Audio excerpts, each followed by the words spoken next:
You have held it together long enough. It is time to take a breath and learn how to take care of yourself.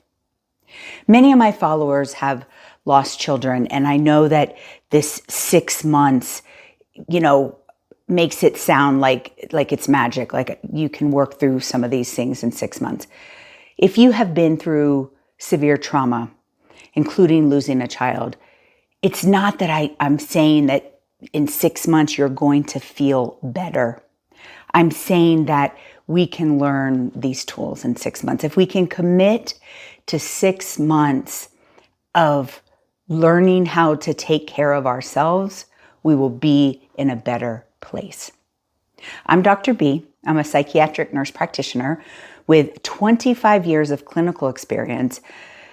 But if you follow me, you know my real experience comes from my story.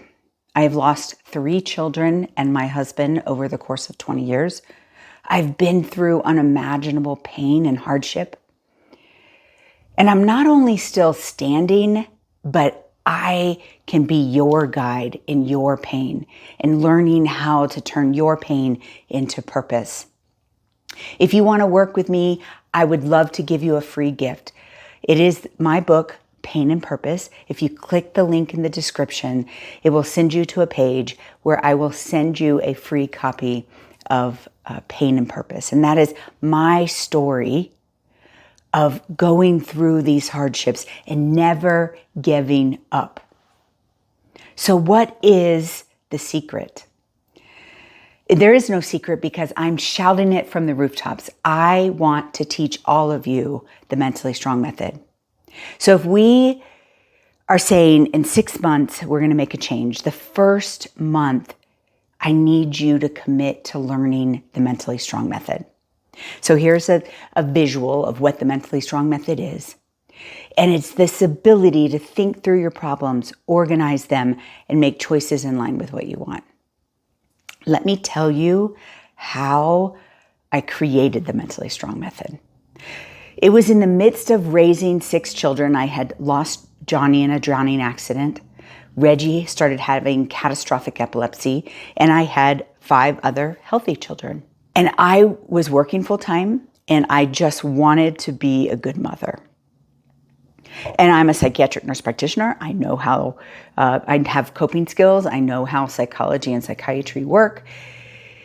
And I was just having trouble actually applying these things, actually organizing the chaos that was going on in my head. And that's what the Mentally Strong Method does. It allows you to organize that chaos. So when I say think through your problems, how do you think through your problems? We all think, but how do you do it efficiently? Well, I do something called a thought map. And in the thought map, we ask very specific questions because oftentimes we are hyper-focused on our current problems and overwhelmed with those current problems. But I can tell you how you look at those problems and learn to solve those problems have everything to do with whether you have processed and dealt with your past negative experiences, change the lens and the filter in which we see our problems. And so the thought map gets all of that out on paper, right? It allows us to see that even back in our childhood and even our spiritual belief system impacts the way that we are trying to find solutions for our current problems. And then the next step is organization. So you can go and talk to somebody about your problems over and over and over and over again. But if you cannot organize them and find solutions, and you might be saying right now, well, there's no solution to my problem. And that may be true. I can tell you I've lived that, right? My son was having catastrophic epilepsy. He was, doctors were telling me he was terminal. I was not going to give up. There was not a solution to that problem. But the way that I process that problem, the way I show up, the way it impacts my mood, has everything to do with how I perceive the world and I perceive that problem. So we've gotten that out in the thought map. Now we are going to learn to organize those things. And if you look at my little wheel here, there's 10 categories. And when I say organize, I want you to put all of the things that you're going through, both past and present, into those categories because they are dealt with differently. We often talk about positive psychology and being grateful and looking for the positive and thinking positive, and those are all very good things for your negative thinking, but it's not going to help the other categories. Spiritual conflict was huge for me. I was a believer in a loving, protective God, and then I lost one child, and then another child, and then a third child, and now my husband. Huge spiritual conflict. My next book is going to be all about a woman's search for meaning and that spiritual conflict and working through that. But what about injustices? I have a friend whose son was killed in a drunk driving accident, and that is so unfair. What do you do with those injustices? You can't just think positive. And honestly, even trying to work through the injustice doesn't help the grief. You have to work through the grief differently. So you see, these different categories, we do different things for. And so in this first month, you're going to really just learn the Mentally Strong method. Because once you've organized it, then we learn how to make choices. And then we learn a personal vision, like where are we trying to go? And if you know where you're trying to go, you can draw energy from your future desires rather than energy or impact from your past negative experiences. So that is month 1. You're going to learn the Mentally Strong method.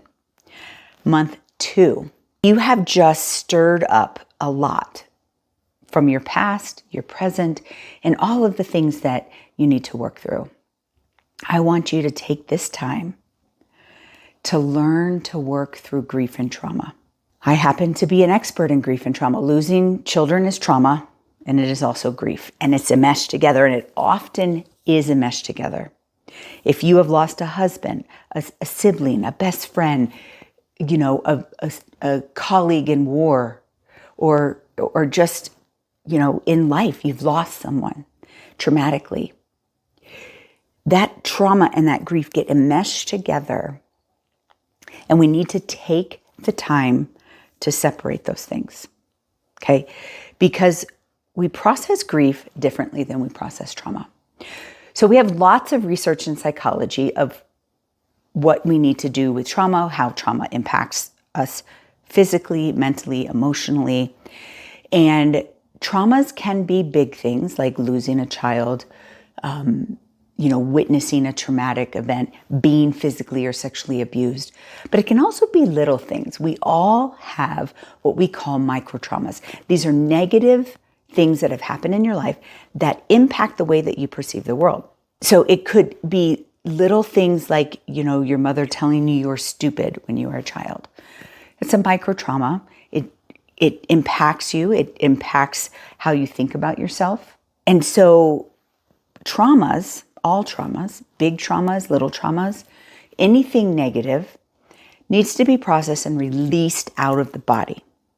So from a professional standpoint, there's actual techniques, EMDR.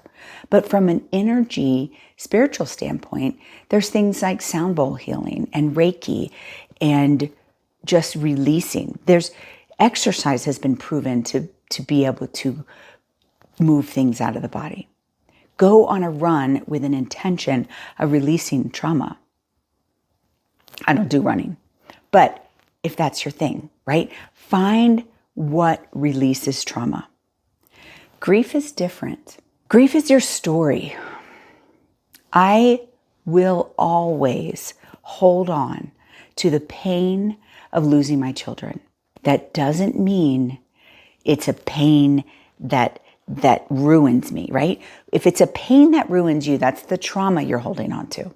I love that I I got a chance to raise my children. I love that I got to experience the love of my children.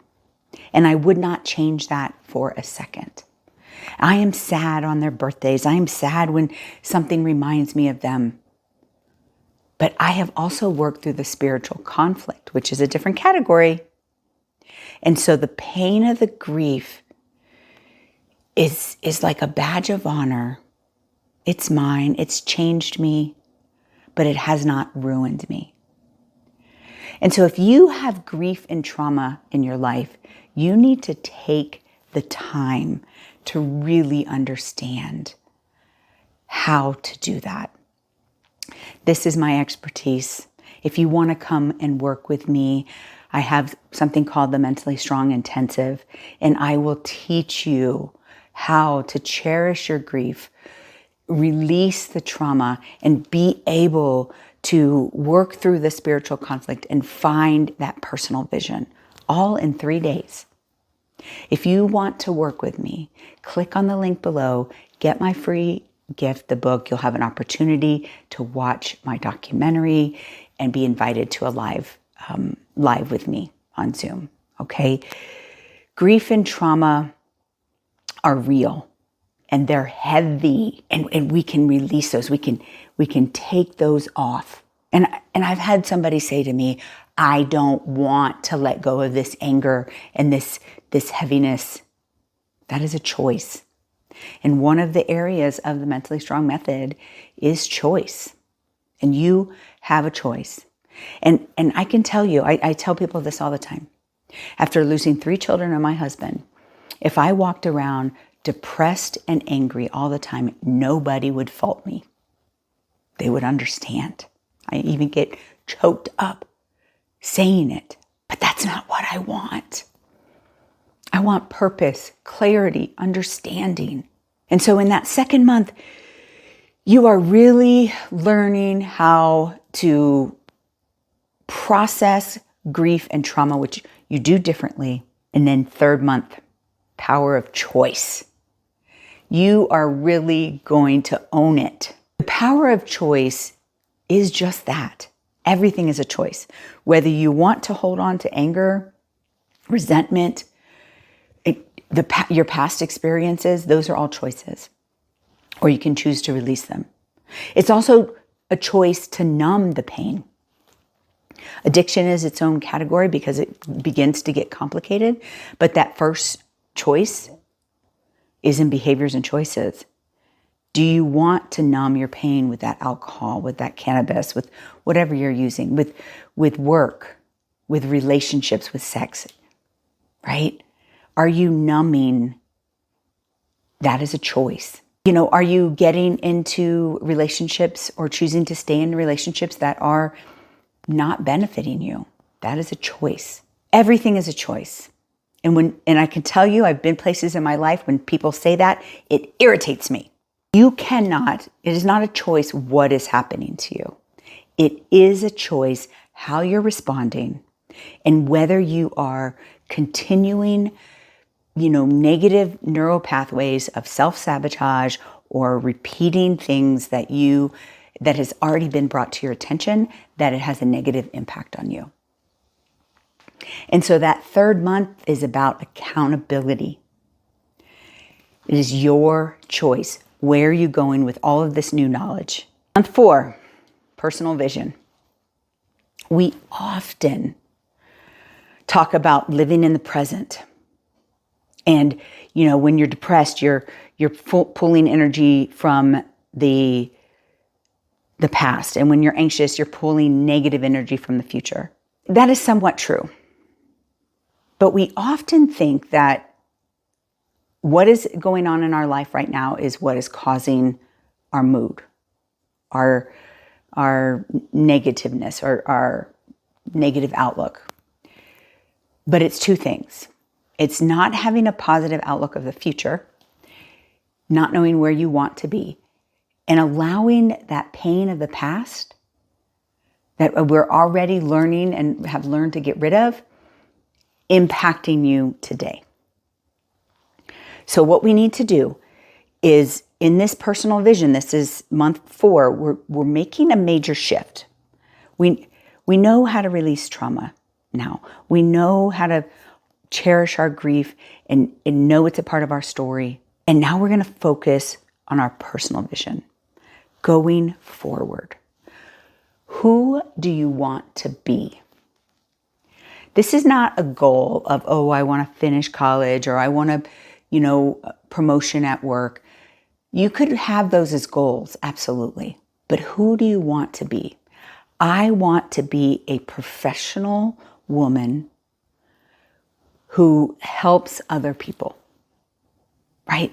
And that means, part of the goals in that personal vision is growing a business that helps people, right? But the personal vision is not growing a business.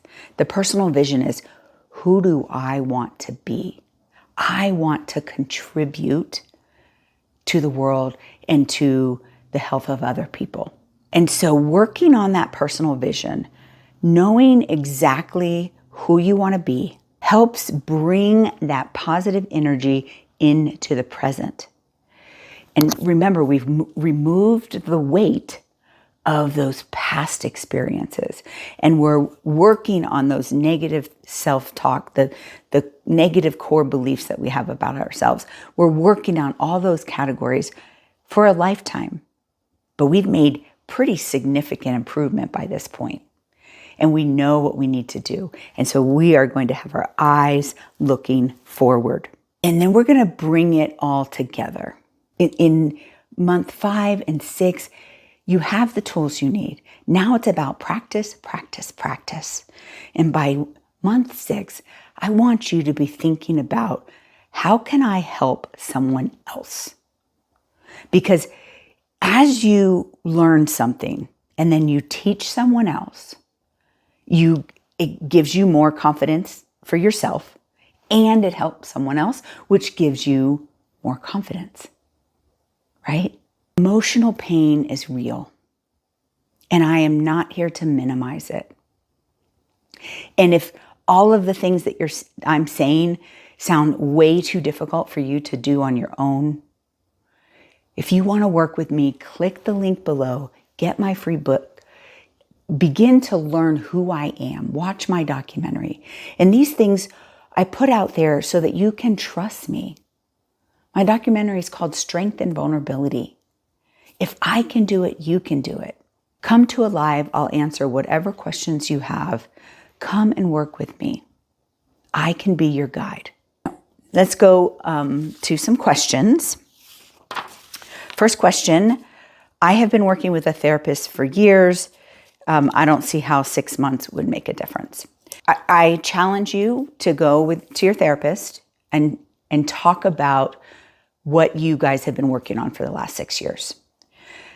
This is one of my pet peeves. I often hear people say, oh, I've been in talk therapy with my therapist for years.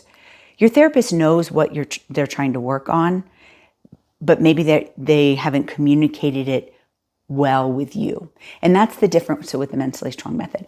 The Mentally Strong Method is teaching you how to take care of yourself.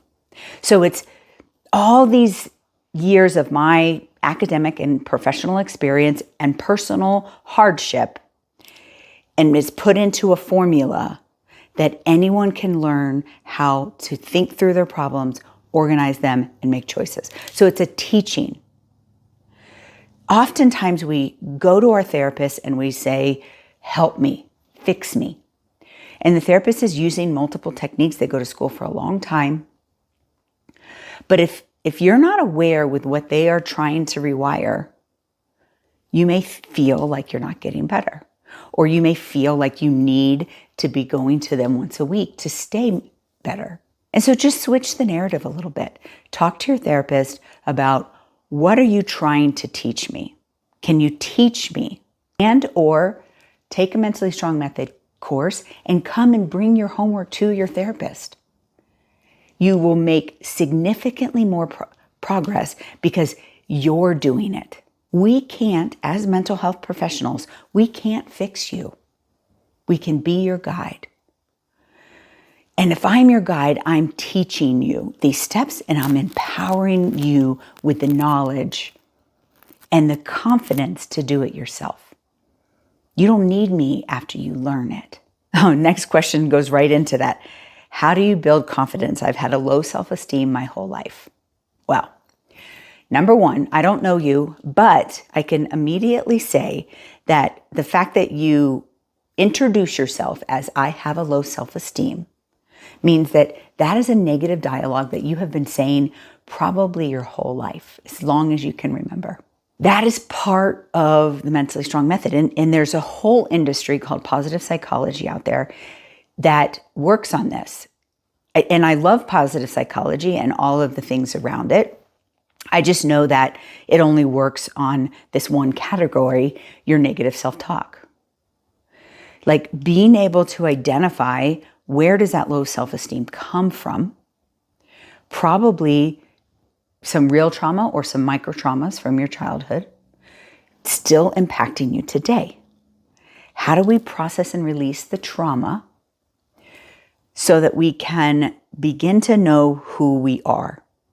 And this, and I'd have to work with you and do a couple thought maps with you, but we'd probably identify some spiritual conflict of who you are, what you believe, what is your purpose, clarity and understanding.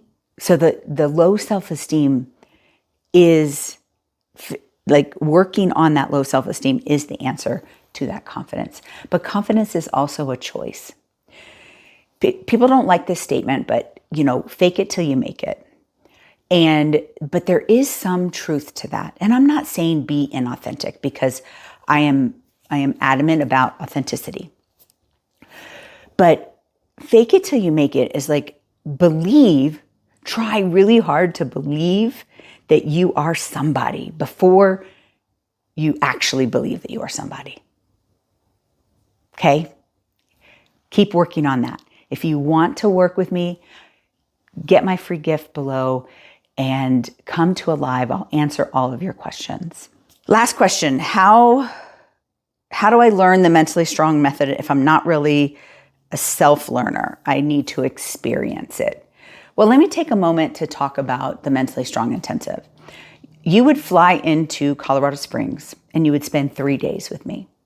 And in those 3 days, the first day, we will be doing all of the stuff from this video on fast track. We will learn the Mentally Strong Method. We will really feel confident in being able to think through our problems, organize them, and make choices. Day 2 is an emotionally heavy day, but a releasing day. Day 2 is about how do we get rid of the trauma, the negative things? What does that process look like? What works for me? And so you'll learn about different techniques for releasing trauma. We'll do multiple different things, including like somatic yoga, sound bowls, brain spotting, and we'll learn like how do you actually release that trauma. And then day 3 is that personal vision, spiritual conflict. Who am I? Why am I here? Finding clarity, understanding, and purpose. That is the best, fastest, most efficient way to learn the Mentally Strong Method. Come work with me. Click the link below. Get my book. Watch my documentary. Come to a live. I know for someone to come out and spend 3 days in an intensive, you want to know me. You want to trust me. In my book and my documentary, you will see that this has been an authentic, painful journey for myself, but I want to share my wisdom with you. Keep watching our next YouTube video, and I hope to see you at the next intensive.